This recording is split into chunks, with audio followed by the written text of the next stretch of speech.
मुंबई के करीब एक जगह है नवी मुंबई, आप सब ज़्यादातर लोग वाकिफ़ होंगे इससे। तो इसी नवी मुंबई के एक पुलिस स्टेशन पड़ता है वहाँ पर। उस पुलिस स्टेशन का जो नाम है कलम्बोली। इसी कलम्बोली पुलिस स्टेशन में एक इलाका आता है, उसके पास ही एक जंगल है, फॉरेस्ट एरिया है पूरा, और उस जंगल का नाम है खारघर के करीब ये जंगल पड़ता है।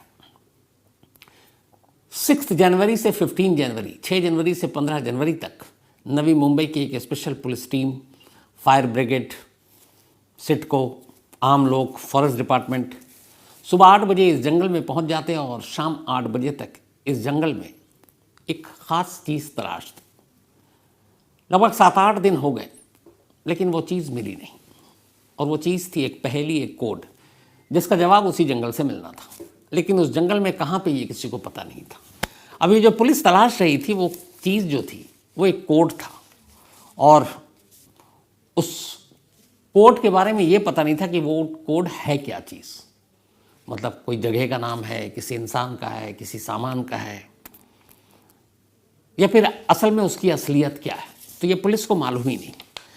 अब पुलिस उसी कोड की तलाश कर रही है डेली 12 घंटे अपनी टीम के साथ लगकर, लेकिन उस कोड को पुलिस डिकोड नहीं कर पा रही है। और ये कोड 6 अक्षरों का एक कोड था, एक पहेली, L01-501, बस यही लिखा था, L01 और 501। अब इस L01 और 501 को अगर ढूंढ लिया, इस कोड को सुलझा दिया, तो एक गुमशुदा लड़की की पहेली सुलझ जाती, और इसीलिए पुलिस इस कोड को तलाश कर रही थी। अब सवाल है कि ये कोड है क्या, ये कोड किसने लिखा, ये कोड पुलिस को कैसे मिला, इस कोड से उस गुमशुदा लड़की के कनेक्शन क्या है, और इस कोड को लिखने वाले ने इस कोड के जरिए क्या बताने की कोशिश की।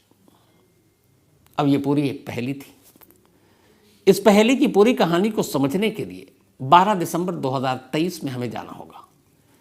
12 दिसंबर 2023 इसी नवी मुंबई के कलम्बोली इलाके में एक परिवार रहा करता था। वहाँ एक लड़की रहा करती थी, और उस लड़की का नाम था वैष्णवी। वैष्णवी नवी मुंबई के साइन इलाके में रहा करती थी और BA ऑनर्स कर रही थी, फर्स्ट ईयर की स्टूडेंट थी। वहीं एक कॉलेज है, उसी में पढ़ाई कर रही थी। 12 दिसंबर को सुबह रोज़ाना की तरह वैष्णवी अपने घर से कॉलेज जाने के लिए निकलती है। SIES कॉलेज है ये, जहाँ से वो पढ़ाई कर रही थी। कॉलेज जाती है, लेकिन शाम हो गई, वैष्णवी घर नहीं लौटती। 19 साल की उम्र है वैष्णवी की। जब घर नहीं आती तो घर वालों को फिक्र होती है। घर वाले कॉलेज में वैष्णवी के दोस्तों से पूछताछ करते हैं, कहीं कोई सुराग नहीं मिलता। रात हो जाती है। अब वैष्णवी के घर वाले जाकर कलम्बोली पुलिस स्टेशन में वैष्णवी की गुमशुदगी की रिपोर्ट लिखा देते हैं। अब पुलिस उसे तलाश कर रही होती है, लेकिन वैष्णवी का कोई सुराग नहीं।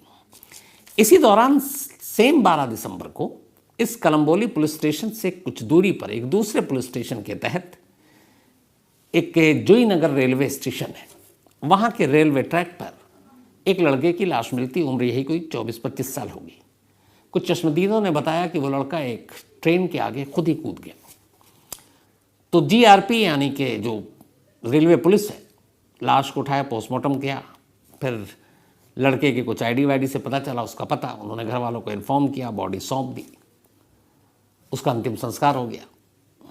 लेकिन लड़के के पास जो कुछ सामान थे सारे, उस वक्त उसको GRP ने अपने पास रख लिया, क्योंकि मामला सुसाइड का था। तो फिर वो कानूनी जब मामला चलता तो उसमें एक केस प्रॉपर्टी के तौर पर उसको पेश किया जाता।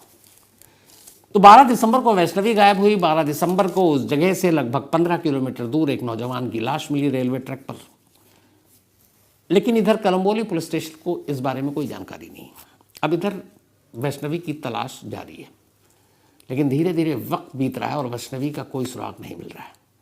लोग भी गुस्से में, कॉलेज के लोग भी, जो कॉलेज के स्टूडेंट हैं, घर वाले भी अब नवी मुंबई पुलिस के ख़िलाफ़ शिकायत कर रहे हैं कि आप लोग ढंग से हमारी बच्ची को ढूंढ नहीं रहे हैं। तो नवी मुंबई पुलिस पर भी दबाव। 12 दिसंबर को गायब हुई। 2023 बीत गया, नया साल आ गया 2024। वैष्णवी का कोई सुराग नहीं। वैष्णवी को गायब हुए 3 लगभग हफ्ते बीत जाते हैं। 3 हफ्ते बीतने के बाद जब बहुत प्रेशर पड़ता है तो 6 जनवरी को जो नवी मुंबई के पुलिस कमिश्नर हैं, वो एक स्पेशल टीम बनाते हैं और एक डीसीपी को इसकी कमान सौंपते हैं और कहते हैं कि आपका काम है सिर्फ और सिर्फ वैष्णवी को ढूंढना। अब वैष्णवी को ढूंढने के लिए पहली बार एक स्पेशल टीम बनाई गई और इस टीम की मदद के लिए एंटी ह्यूमन ट्रैफिकिंग यूनिट को भी इसका हिस्सा बना दिया गया। अब ये दोनों टीम मिलकर वैष्णवी को तलाश रही। एक नई शादी हुई थी, हनीमून पे गए पति पत्नी और पति और उसी हनीमून पे कत्ल हो जाता है। तो कोको एफएम के ऑडियो बुक के प्लेटफॉर्म पर हनीमून किलर यानी दीवान मर्डर मिस्ट्री और दूसरी कहानी है who killed Jessica Lal, nobody killed Jessica. ये एक वक्त में अखबारों की सुर्खियां होती थी, लेकिन कोको एफएम के ऑडियो प्लेटफॉर्म पर है कि हु किल्ड जेसिका। तो हु किल्ड जेसिका और हनीमून किलर कोको एफएम के ऑडियो बुक के प्लेटफॉर्म पर ये दोनों कहानियां हैं। इसको पूरा सुनिए, आगे तक सुनेंगे तो आपको मज़ा भी आएगा। तो कोको एफएम देश का बेस्ट ऑडियो शो प्लेटफॉर्म है। 15 लाख से ज़्यादा इसके एक्टिव हिंदी पेड सब्सक्राइबर हैं। कोको एफएम हर महीने 4200 घंटे के कंटेंट्स के साथ सामने आता है और इस पर 10,000 से ज़्यादा ऑडियो बुक हैं जिसे आप कभी भी कहीं भी किसी भी ज़ुबान में सुन सकते हैं, खासतौर पर हिंदी में। इसमें biography, business, crime, entertainment, politics तमाम बुक हैं और क्राइम तक फैमिली के लिए खास ऑफर है कोको एफएम ऐप की तरफ से और वो ऑफ़र है इस बार 50% डिस्काउंट। तो यानी आप पहले महीने के लिए सिर्फ 49 रुपीज़ में सब्सक्रिप्शन हासिल कर सकते हैं और 10,000 से भी ज़्यादा जो ऑडियो बुक का ख़जाना जहाँ चाहें जब चाहें सुन सकते हैं। और डिस्क्रिप्शन में लिंक है, तो लिंक में जाएं और क्राइम तक फैमिली के लिए क्राइम 50 कूपन कोड है, उसका इस्तेमाल करें और 50% डिस्काउंट पाएँ। 99 रुपीज़ का सब्सक्रिप्शन पहले मंथ के लिए सिर्फ 49 रुपीज़ में। पहली बार कायदे से वैष्णवी के गायब होने के 3 हफ्ते के बाद पुलिस ने अपनी तफ्तीश शुरू की। सबसे पहले इस स्पेशल टीम ने यह किया कि जो भी उस इलाके, कॉलेज, घर के रास्ते में सीसीटीवी कैमरे थे उन सबको खंगालना शुरू किया। अच्छा, वैष्णवी कॉलेज से घर अपना लोकल ट्रेन जो होती है उसको पकड़ कर आ जाया करती थी। सीसीटीवी फुटेज खंगालना शुरू किया तो एक कैमरे में वैष्णवी दिखाई दी। कॉलेज ख़त्म होने के बाद उस दिन वैष्णवी कॉलेज गई थी। कॉलेज ख़त्म होने के बाद वो जीटीबी नगर एक रेलवे स्टेशन है, वहाँ से एक ट्रेन में चढ़ी अपने घर के लिए। ट्रेन में चढ़ते हुए वो नज़र आई, तन्हा अकेली थी। इसके बाद फिर एक दूसरे कैमरे में दिखाया कि वो उस खार घर जो है उस स्टेशन पर उतर गई। अब भी वो अकेली थी। तीसरा कैमरा अब दिखाता है कि खार घर के बाद बाहर वैष्णवी अब एक लड़के के साथ है। पहली बार वो किसी लड़के के साथ थी। अब वो वहाँ से खार घर का जो फॉरेस्ट एरिया है वहाँ शुरू होता है, वो फॉरेस्ट एरिया के अंदर दाखिल हो जाती है। वो जंगल था पूरा। अब वो लड़के के साथ, उस जगह का नाम है एक ओ कैंप जंगल, तो उस ओ कैंप जंगल में दाखिल हो गए वैष्णवी उस लड़के के साथ, कैमरे में कैद है। कुछ देर के बाद उसी जंगल के बाहर लगा एक कैमरा, जिस कैमरे से ये दोनों लड़का लड़की जो थे ये अंदर जाते हुए दिखाई दिए, वैष्णवी और वो लड़का। उसी कैमरे ने फिर एक तस्वीर दिखाई, वो ये कि कुछ देर के बाद वो लड़का उस ओ कैंप जंगल से बाहर निकल रहा है, लेकिन अकेला। वैष्णवी उसके साथ नहीं है। अब पुलिस को पहली बार शक हुआ कि जंगल में साथ गई, लेकिन वापसी में लड़का अकेले और वैष्णवी आई नहीं। और उस जंगल के आसपास जो भी कैमरा था उसमें कहीं भी वैष्णवी वापस जंगल से बाहर निकलते हुए नजर ही नहीं आए, किसी कैमरे में कैद ही नहीं हुई। अब पुलिस को लगा मामला गड़बड़ है और इस लड़का ये कौन है। लड़के का चेहरा ठीक ठाक से दिखाई नहीं दे रहा था। तब पुलिस ने अब वैष्णवी के मोबाइल में झांकने का फैसला किया। ख़ासतौर पर 12 दिसंबर की उस शाम जब वो ट्रेन में बैठी कॉलेज से, फिर वहाँ से खार घर पहुँची, फिर जंगल में पहुँची, उस वक्त के हिसाब से उसके कॉल डिटेल को खंगाला। जब खंगाला तो कॉलेज से निकलने के बाद उसके मोबाइल पर और वो जो जंगल के अंदर तक जाते हुए सिर्फ एक कॉल। जब उस कॉल को अब खंगाला पुलिस ने तो देखा इस नंबर से तो वैष्णवी की पहले काफ़ी इस नंबर से कॉल गया वैष्णवी के नंबर पर कई बार, पहले की बात है। और पुलिस ने कहा कि इसका मतलब है कि ये नंबर जानने वाले का है और आखिरी कॉल है, इसका मतलब है कि शायद उस लड़के का नंबर है। अब पुलिस ने उस नंबर में झांकने का फैसला किया, उसकी CDR निकाली, कॉल डिटेल रिकॉर्ड, तो पता चला उससे दूसरे नंबर के ज़रिए कि उस लड़के का नाम वैभव है, उम्र करीब 25 साल होगी और वो भी वहीं नवी मुंबई का रहने वाला। पुलिस की एक टीम फौरन उसी दिन पहुंचती है वैभव के घर। लेकिन जब वैभव के घर पहुंचती है तो कहानी ही पलट जाती है। घर वालों से पूछती है पुलिस वैभव कहाँ, क्योंकि पुलिस की नज़र में वो एक सबसे अहम आरोपी एक कहें, क्योंकि आखिरी बार वैष्णवी उसके साथ देखी गई, उसके बाद जंगल से वो अकेला निकला। तो पुलिस ने कहा कहाँ है, उसको पकड़ना था। घर वालों ने जब सुना तो उन्होंने कहा कि वैभव की तो मौत हो चुकी है। अब पुलिस शॉक्ड, कब कैसे? घर वालों ने बताया कि वैभव की मौत 12 दिसंबर को ट्रेन के नीचे आ जाने से हुई थी। अब पुलिस को याद आया कि 12 दिसंबर को ही वैष्णवी गायब हुई थी, और घर वाले बता रहे हैं कि 12 दिसंबर को ही वैभव की मौत हुई है ट्रेन के आगे। तो उन्होंने वजह पूछी तो घर वालों ने कहा कि रेलवे पुलिस ने कहा कि उसने सुसाइड किया है। अब वैभव और वैष्णवी का फिर क्या रिश्ता है? उस घर से निकलते ही सबसे पहले पुलिस की एक टीम पहुंची वैष्णवी के घर, और दूसरी टीम को भेजा गया उस जूहीनगर रेलवे स्टेशन के जो रेलवे पुलिस थी उसके पास। एक टीम अब वैष्णवी के घर पहुंची और पूछताछ शुरू हुई। जब कहा गया कि ये वैभव है, क्या आप लोग जानते हैं? अब वैष्णवी के घर वालों ने एक कहानी सुनाई। उन्होंने कहा कि वैभव और वैष्णवी, एक दौर में इन दोनों के बीच में अफेयर था, दोनों एक दूसरे को पसंद करते थे, प्यार करते थे। घर वालों को उनके इस अफेयर के बारे में पता चला। अब वैष्णवी ग्रेजुएशन कर रही है, वैभव ने 12th क्लियर करने के बाद जॉब शुरू कर दी। दोनों अलग अलग कास्ट के थे। घर वालों को जब ये पता चला तो उन्होंने अपनी बेटी को समझाया कि देखो, प्यार मोहब्बत सब अपनी जगह, तुम दोनों की शादी नहीं हो सकती। इसलिए नहीं हो सकती क्योंकि समाज है, सोसाइटी है, हमारी बिरादरी है, वो कास्ट का भी नहीं है, तुमसे कम पढ़ा लिखा है, तो इसलिए बेहतर ये होगा कि तुम उससे अपना रिश्ता तोड़ दो। वैष्णवी घर वालों की बात मान गई और उसने उनसे कहा कि ठीक है, अब मैं वैभव से नहीं मिलूंगी। इसके बाद उसने अपने सारे सोशल मीडिया के प्लेटफॉर्म के साथ साथ अपनी ज़िंदगी से अब वैभव को भी ब्लॉक कर दिया। इधर वैभव अब उसको फ़ोन कर रहा है, वो फ़ोन उठा नहीं रही। उसे पता चला कि ये ब्लॉक कर दिया है। वो उसके कॉलेज के चक्कर काटता, एक लड़के के साथ उसको हंसते बात करते हुए देखता। उसे लगा कि ये मुझे इग्नोर कर रही है और दूसरे लड़के से बात कर रही है। अब उसके दिमाग में ये बात बैठ गई कि वो मुझे अब छोड़ना चाहती है, शायद किसी और लड़का या कोई और लड़का उसकी ज़िंदगी में आ गया हो। तो घर वालों ने ये कहानी सुनाई।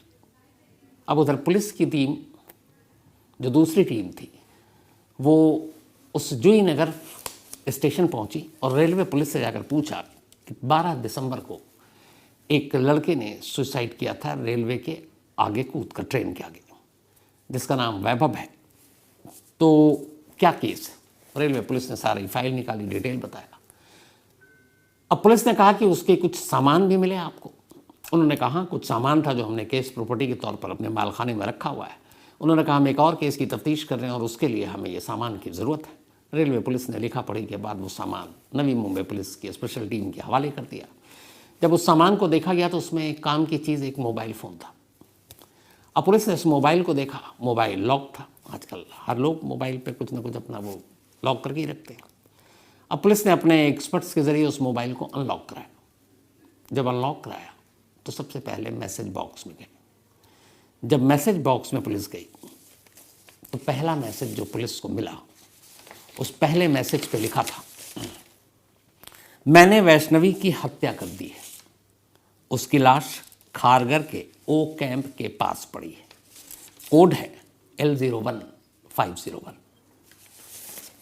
ये वैभव के मोबाइल फ़ोन में एक ही मैसेज, और ये मैसेज 12 दिसंबर की शाम का ही, जब वैष्णवी गायब हुई और वैभव की मौत से जस्ट पहले। तब उसने मैसेज लिखा हुआ है कि मैंने वैष्णवी को मार डाला है, उसकी लाश खारघर के ओ कैंप के पास पड़ी है और कोड है L01501। अब पुलिस को लगा कि चलो केस सुलझ गया।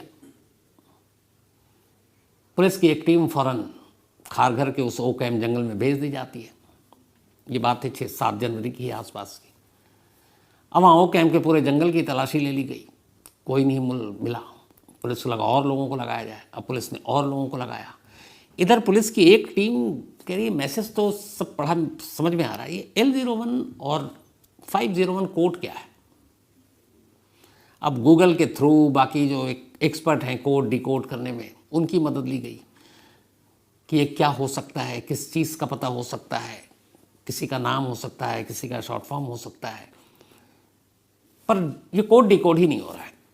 इधर पुलिस की टीम अब फॉरेस्ट डिपार्टमेंट को भी अपने साथ ले लेती है, फायर ब्रिगेड की टीम को भी ले लेती है, जो बाकी और टीमें हैं उनको भी अपने साथ ले लेती है। कुछ आम लोग अपनी मदद से आगे जाते हैं, जैसे वैष्णवी के घर वाले, क्योंकि मैसेज में ये है कि उसकी लाश उस खारघर के ओ कैम्प जंगल में पड़ी है।